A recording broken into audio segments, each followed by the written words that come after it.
Me college of education Sangola. आज आपण प्रथम वर्षाची सुरुवात आहे आणि द्वितीय वर्षाची पण कार्यक्रमाची सुरुवात आहे।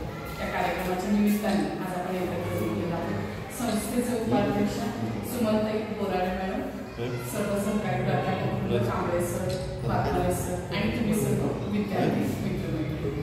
खरं तर अभिजात भाषा दिन कालपासून सुरुवात, म्हणजे आपण म्हणतोय की कालपासून सुरुवात झाली। 3 ते 9 ऑक्टोबर ह्या दिवसामध्ये अभिजात भाषा दिन सप्ताह आपल्याला साजरा करायचा आहे आणि त्यामध्ये आपली भूमिका काय किंवा आपल्या स्वतःची जबाबदारी काय, तर कार्यक्रम करणं हा एक आपली जबाबदारी आहे असं नाही, तर ह्या कार्यक्रमाच्या मार्फत आपण पुढील पिढीला काहीतरी नवीन वारसा द्यायचा आहे आणि मग त्यामध्ये आपण एक शिक्षक म्हणून आपली भूमिका काय हे लक्षात घेणं गरजेचं आहे। आता ही जी काही अभिजात भाषा म्हणून आपल्याला मिळालेली जी देणगी आहे ते त्याचे निकष कांबळे सरांनी आपल्याला सांगितले की ही जुनी 1,500-2,000 वर्षापूर्वीची भाषा आहे, त्याचं साहित्य जे आहे ते सर्वांपर्यंत पोहोचवणं हा महत्त्वाचा गोष्ट आहे।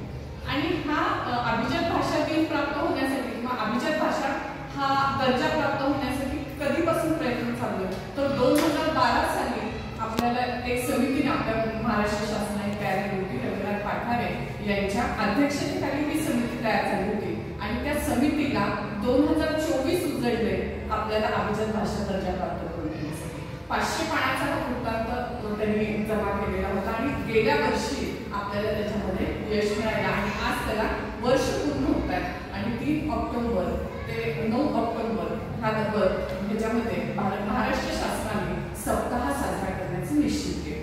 का निश्चित केलं, तर काय आपल्याला आता मिळाली अभिजात भाषेचा दर्जा, मग त्याचा पुढे काय आपल्याला, तर त्याच्या मार्फत अभिजात भाषेचा दर्जा मिळाल्यानंतर तिथंच थांबून नाही चालायचं, तर हा दर्जा कायम ठेवण्यासाठी, हा दर्जा पुढे घेऊन जाण्यासाठी किंवा ह्या दर्जाला आपल्याला एक प्रकारे योग्य प्रकारे लेवल प्राप्त करून देण्यासाठी हा कार्यक्रमाचं आयोजन करून आपल्याला जनजागृती करायची।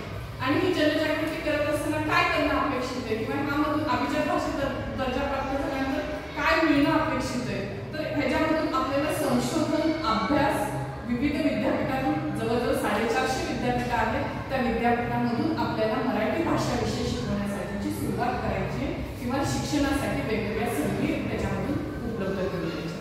तसेच भारत सरकारचे पुरस्कार देतं भाषेच्या संदर्भामध्ये, त्याच्यासाठी 2 पुरस्कार मराठी भाषेसाठी प्राप्त होतात। त्या पुरस्कारासाठी सुद्धा आपल्याला तिथपर्यंत साहित्य दर्जा प्राप्त करून देण्याचं काम करायचं। आता शेवटी ह्या सगळ्या गोष्टी आहेत भारत सरकार, महाराष्ट्र शासन आणि मग आपण आता कुठे, तर सोलापूर जिल्ह्यातलं एक सांगोला एक गाव आहे, तिथं आपण बसलेलो आहोत, महात्मा फुले शिक्षण महाविद्यालय, आणि आपण उद्याचे उभारणारे शिक्षक आहोत। तर ह्या शिक्षकांची जबाबदारी काय अभिजात भाषा दर्जाच्या संदर्भामध्ये, तर आपण हा दर्जा जो आहे तो दर्जा विद्यार्थ्यांपर्यंत, आपल्या वर्गातल्या प्रत्येक विद्यार्थ्यांमध्ये मराठी भाषेची जाणीव जागृती निर्माण करायची, मराठी भाषेचं साहित्य त्यांच्यापर्यंत पोहोचवायचे। केवळ साहित्य पोहोचून नाही चालणार, तर विद्यार्थ्यांमध्ये जसं आता महापुरी कविता ऐकली तसं विद्यार्थ्यांमधून आपल्याला अनेक वेगवेगळे कविता, साहित्य, वेगवेगळे जे काही विद्यार्थ्यांमध्ये जे कलागुण आहेत ते सुप्त कलागुण आपण शिक्षक म्हणून जागृत करायचे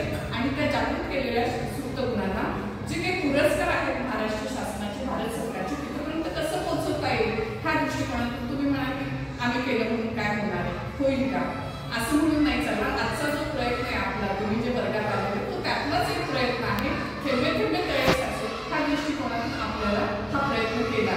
माझ्यामुळे काय होणार आहे, काय परिवर्तन होणार आहे असा विचार न करता मी करणार ते परिवर्तनाचा एक भाग आहे, हा दृष्टिकोन जर ठेवला तर आपण आपल्या वर्गातला विद्यार्थी त्या पुरस्कारापर्यंत पोहोचू शकतो। हा दृष्टिकोन आपल्या शिक्षकांमध्ये जागृत झाला पाहिजे आणि तो करण्याचा प्रयत्न आपण सर्वांनी करूया। निश्चित तुम्ही करता, आजचा आपला हा छोटासा प्रयत्न आहे, पण निश्चित त्याला यश मिळेल। हळूहळू वर्गातले विद्यार्थी आज 10 आहेत, ते 50 पर्यंत जातील आणि तसाच प्रयत्न आपण आपल्या विद्यार्थ्यांपर्यंत करू। हा जर दृष्टिकोन प्रत्येकाने सकारात्मक ठेवला, मी पण सकारात्मकतेकडे जाणारे आहे आणि त्याच दृष्टीने तुम्ही जर प्रयत्न केला तर निश्चित हे परिवर्तन होईल आणि अभिजात भाषा दर्जामधला माझाही एक वाटा असेल असा आपण एक आत्मविश्वास आपल्यामध्ये निर्माण करूया आणि तो तुम्ही करता अशी आशा व्यक्त करते। आजचा आपला छोटासा कार्यक्रम अतिशय सुंदर प्रकारे केला। कशासाठी म्हणते, तर भित्तीपत्रिकेसाठी सुरुवात सकाळी आल्यानंतर आपल्याकडे काहीच नव्हतं, पण प्रयत्नाने आपण एक चांगलं भित्तीपत्रक तयार केलं आणि त्या भित्तीपत्रकाला फुलवेल हे नाव दिलं आणि हे बेल असंच आपण वाढवत राहायचे आपल्याला 2 वर्षामध्ये, किंबहुना इथंच नाही तर आपल्या विद्यार्थ्यांपर्यंत ते बेल आपल्याला पोहोचवायचे आणि ते तुम्ही करा अशी आशा व्यक्त करते. निश्चित तुम्ही करताल ह्याची पण खात्री मला वाटते आणि त्याच्यासाठी तुम्हाला सर्वांना मी शुभेच्छा देते.